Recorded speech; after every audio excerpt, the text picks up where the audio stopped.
Assalamualaikum warahmatullahi wabarakatuh.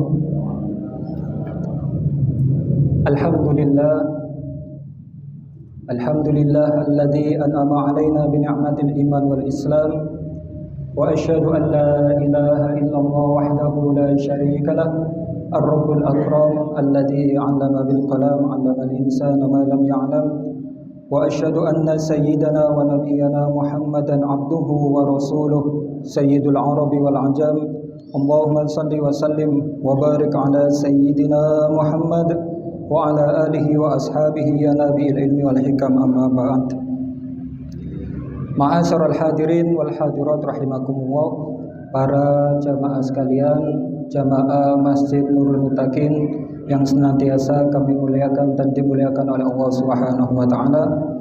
Alhamdulillah, pada kesempatan pagi hari ini kita baru saja melaksanakan akan ibadah sholat subuh secara berjamaah, yang kita berharap kepada Allah Subhanahu wa taala mudah-mudahan seluruh amal ibadah yang kita laksanakan terkhusus selama bulan suci Ramadan pada kali ini dan juga sholat subuh yang baru saja kita laksanakan, mudah-mudahan kesemuanya termasuk ibadah puasa kita dan ibadah-ibadah yang lain mudah-mudahan diterima oleh Allah Subhanahu wa taala, dan mudah-mudahan pula seluruh kesalahan, dosa, kekhilafan yang kita sengaja maupun tidak disengaja mudah-mudahan mendapatkan maghfirah atau ampunan dari Allah Subhanahu wa taala. Dan mudah-mudahan di pagi hari yang mulia ini kita juga mendapatkan akan keberkahan dari Allah Subhanahu wa taala, sebagaimana hadis Nabi, burika li ummati fi bukuriha, umatku kata Kanjeng Nabi Muhammad akan diberkahi, akan mendapatkan keberkahan oleh Allah Subhanahu wa taala di pagi harinya yang tentunya diawali dengan kebaikan-kebaikan. Salawat serta salam tak lupa kita haturkan kepada junjungan kita Kanjeng Nabi besar Muhammad sallallahu alaihi wasallam, yang mudah-mudahan kitalah nantinya termasuk orang-orang yang diakui beliau sebagai umatnya dan mendapatkan akan syafaat dari beliau. Amin ya rabbal alamin. Ma'asyiral hadirin wal hadirat rahimakumullah, bulan Ramadan yang saat ini kita berada di dalamnya merupakan satu bulan yang mulia dan dimuliakan oleh Allah Subhanahu wa taala. Satu bulan istimewa dan yang diistimewakan oleh Allah Subhanahu wa taala. Oleh karena itu, bulan Ramadan dikatakan oleh para ulama disebut dengan ungkapan Sayyidus Syuhur, pemimpin yakni dari bulan-bulan yang lain. Artinya bulan Ramadan ini merupakan bulan yang di dalamnya itu segala bentuk ibadah, segala bentuk pahala maka dilipat gandakan oleh Allah Subhanahu wa taala. Di bulan Ramadan itu ada istilah sholat tarawih. Maka di luar Ramadan tidak ada sholat tarawih. Maka orang yang mengerjakan ibadah di dalamnya pun pahalanya akan dilipat gandakan oleh Allah Subhanahu wa taala. Sebagaimana ada riwayat hadis yang menyatakan seseorang yang mengerjakan satu amalan wajib, satu amalan fardu, maka pahalanya oleh Allah akan dilipat gandakan sebanyak 70 kali. Dan seseorang yang melaksanakan ibadah sholat sunnah, maka ibadahnya tersebut pahalanya seperti pahala ibadah fardu atau ibadah wajib di luar bulan Ramadan. Oleh karena itu, ma'asyiral hadirin wal hadirat rahimakumullah, maka bulan Ramadan ini menjadi bulan yang istimewa.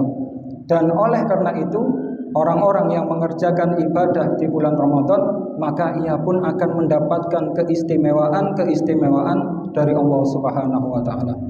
Maka disebutkan ada satu riwayat hadis di dalam kitab Dzikrayat wa Munasabat, buah karya Al-Muhaddis As-Sayyid Muhammad bin Alawi Al-Maliki Al-Hasani. Di dalam kitab tersebut beliau menulis satu hadis tentang keutamaan yang akan diperoleh bagi orang-orang yang melaksanakan ibadah, terkhusus ibadah puasa di bulan Ramadan. Di dalam kitab tersebut ada satu hadis yang bunyinya, U'tiyat ummati khamsa khisalin fi Ramadan lam tu'tahunna ummatun minal umam qablaha. Bahwasanya kata Kanjeng Nabi, umatku kados kula lan jenengan iki akan diberi 5 keistimewaan oleh Allah di dalam bulan Ramadan, yang 5 keistimewaan ini tidak pernah diberikan sama sekali oleh Allah kepada umat sebelum umat ini, yaitu sebelum kita, umatnya Kanjeng Nabi besar Muhammad SAW. Jadi 5 keistimewaan ini hanya terkhusus diberikan oleh Allah kepada kita umat Kanjeng Nabi Muhammad SAW. Apa saja 5 keistimewaan itu? Yang pertama, kata Kanjeng Nabi, khulufu famis shaim atyabu indallahi min rihil miski. Itu keistimewaan yang pertama. Bahwasanya bau mulut orang yang berpuasa itu lebih semerbak, lebih wangi, lebih harum ketimbang minyak misik di sisi Allah Subhanahu wa taala. Dengan semerap minyak misik sing asli, pakai shot. Bukan misik sing tulisannya 10.000 sak botol 10.000 niku mboten. Niku misik-misikan. Lek misik asli niku adalah yang terbuat dari perpaduan atau campuran darah dan nanah rusa padang pasir. Jadi pemburu itu yang diburu, kidang padang pasir itu sebenarnya yang dicari itu. Ya. Jadi berawal dari kidang padang pasir yang tubuhnya gatel, digaruk, timbul porok, ya sampai melentung atau niku. Lah di dalamnya itu terjadi percampuran antara darah dan nanah yang awalnya itu mutanajis atau najis, maka ketika berubah menjadi misik menjadi suci. Ya, itu ada di dalam kitab-kitab fikih pelajaran seperti ini. Lah, ketika berubah menjadi misik itu yang lebih wangi, yaitu minyak wangi yang lebih harum, ya, lebih mahal dari minyak-minyak yang lain di dunia. Ya, ketika minyak misik yang asli itu digoreskan atau dioleskan ke tubuh atau pakaian kita, 1 bulan wanginya tidak akan hilang. Itu misik yang asli dan mahal. Ya, jadi terbuat dari campuran darah dan nanah rusa padang pasir.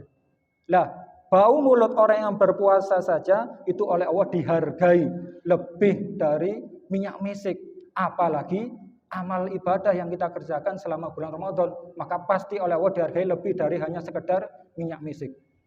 Itu yang pertama. Kemudian yang kedua, wa tastaghfiru lahum al malaika hatta yuftiru. Keistimewaan kedua yang akan diterima atau diperoleh oleh orang yang berpuasa adalah malaikat akan senantiasa memintakan istighfar kepada Allah bagi orang-orang yang berpuasa hatta yuftiru, sampai ia berbuka puasa. Jadi tiap hari kita ini dengan tidak sadar kita ini dimintakan ampun oleh malaikat kepada Allah Subhanahu wa taala. Dan kita yakin lek sing njalukno istighfar iku malaikat, makhluke Gusti Allah sing mboten nate maksiat, sing makhluke Gusti Allah sing cedhek kalian Gusti Allah, pasti ijabah niku, pasti dikabulkan oleh Allah. Kemudian yang ketiga, bahwasanya keistimewaan yang akan diperoleh bagi orang yang berpuasa adalah setiap iblis, setiap anak cucunya, setan maksudnya, wa ala alihi wa sahbihi ajmain, itu ketika bulan Ramadan semuanya dibelenggu, ditahan oleh Allah, tidak sampai atau jangan sampai menggoda manusia atau orang-orang beriman yang melaksanakan ibadah puasa di bulan suci Ramadan. Kalau di luar Ramadan, setan ya dibiarkan oleh Allah, ganggu manusia. Tapi terkhusus bulan Ramadan ini, setan-setan dengan kroni-kroninya itu semuanya dibelenggu oleh Allah Subhanahu wa taala. Mungkin ada yang bertanya, loh kenapa ketika bulan Ramadan itu setan dibelenggu? Kan secara nalar tidak ada yang mengganggu. Tapi kenapa di bulan Ramadan ada saja kemaksiatan yang terjadi? Terlebih menjelang hari raya itu banyak sekali kriminal segala bentuk kejahatan-kejahatan, mulai dari pencurian atau apapun. Kenapa? Padahal setan sudah dibelenggu. Itu yang salah bukan Ramadannya, yang salah bukan keistimewaannya yang Allah berikan, tapi ya pribadi-pribadinya itu. Karena sejatinya ketika orang itu menjalankan ibadah puasa, Nabi menandaskan kan imanan wahtisaban. Harus ada keimanan yang penuh di dalam hati dan ihtisaban. Ihtisaban itu kalau menurut Al-Habib Abdullah bin Al-Haddad dalam kitab Nasaihnya itu, ihtisaban artinya al-ikhlas billah. Ikhlas karena Allah Subhanahu wa taala. Jadi kalau tidak ada unsur iman dan ikhlas, ya tetap saja kebiasaannya itu tetap bergulir meskipun di bulan Ramadan. Jadi keistimewaan yang ketiga adalah setan-setan dibelenggu oleh Allah Subhanahu wa taala. Kemudian yang keempat, keistimewaan yang akan diterima dan didapatkan oleh orang yang berpuasa adalah, kata Allah itu, Allah menyuruh kepada surga untuk menghias. Ya, Allah menghias kepada surga tiap hari di bulan suci Ramadan. Lah surga yang dihias ini diperuntukkan bagi orang-orang yang berpuasa. Dan kata Allah kepada surga, wahai surga, engkau ini aku hias, engkau ini aku perindah. Bahwasanya ketika nanti orang-orang yang berpuasa sudah merasakan letih, lapar, dahaganya ketika puasa, maka nanti orang-orang yang berpuasa ini akan memasukimu. Itu keistimewaan yang keempat, bahwasanya insya Allah orang-orang yang berpuasa ini disediakan surga khusus yang telah dihias oleh Allah sedemikian rupa yang hanya dimasuki oleh orang-orang yang berpuasa. Kemudian yang kelima, yang terakhir, bahwasanya keistimewaan yang akan didapat oleh orang-orang yang berpuasa adalah nanti ketika akhir Ramadan, ketika malam akhir di bulan Ramadan, maka Allah akan melimpahkan maghfirahnya, maka Allah akan memberikan ampunannya kepada orang-orang yang berpuasa. Dan Kanjeng Nabi menganalogikan kepada para sahabat waktu itu, dan sahabat bertanya, wahai Kanjeng Nabi, apakah malam terakhir itu malam Lailatul Qadar? Kata sahabat, tanya kepada Nabi, Nabi menjawab, boten, tidak. Ya, Nabi menganalogikan, mengkiaskan bahwasanya ketika ada orang yang bekerja, seorang pegawai itu sudah melaksanakan tugasnya bekerja selama 1 bulan, pasti majikannya akan memberikan ujroh, upah, gaji kepada orang yang bekerja itu. Maka Allah pun demikian. Ketika kita orang-orang yang berpuasa ini menjalankan ibadah puasa selama sebulan penuh dengan baik, dengan benar, sesuai dengan syariat dan fikihnya, maka Allah pun akan memberikan gaji dan upah kepada kita seluruhnya, yakni berupa ampunan Allah Subhanahu wa taala. Kita berharap kepada Allah Subhanahu wa taala, mudah-mudahan Ramadan pada tahun ini menjadi Ramadan yang mampu mendatangkan akan rahmat Allah Subhanahu wa taala kepada kita seluruhnya, yang mampu menjadikan Allah memberikan ampunan kepada kita seluruhnya, dan kita berharap kepada Allah, mudah-mudahan Ramadan ini menjadi jaminan bagi kita bahwasanya kitalah termasuk orang-orang yang itqun minan nar, terbebas dari panasnya api neraka. Dan kita berharap kepada Allah, mudah-mudahan Ramadan tahun ini menjadi Ramadan yang terbaik bagi kita seluruhnya. Amin, amin ya rabbal alamin. Ala hadhihi niyyah wa likulli niyyatin salihah. Al-Fatihah.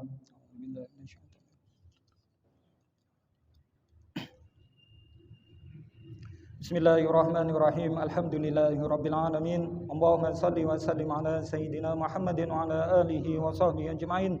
اللهم اقسم لنا من خشيتك ما تحول به بيننا وبين معصيتك ومن طاعتك ما تبلغنا به جنتك ومن اليقين ما تهون به علينا مصائب الدنيا ومتعنا بأسماعنا وبصارنا وقواتنا ما أحييتنا واجعله الوارث منا واجعل ثأرنا على من ظلمنا وانصرنا على من عادانا ولا تجعل مصيبتنا في ديننا ولا تجعل الدنيا أكبر همنا ولا مبلغ علمنا ولا تسلط علينا من لا يرحمنا وحسبنا الله نعم الوكيل ولا حول ولا قوة إلا بالله العلي العظيم وصلى الله على سيدنا محمد وعلى آله وصحبه وسلم والحمد لله رب العالمين سبحانك اللهم وبحمدك أشهد أن لا إله إلا أنت أستغفرك وأتوب إليك. Kurang lebihnya mohon maaf. Wassalamualaikum warahmatullahi wabarakatuh.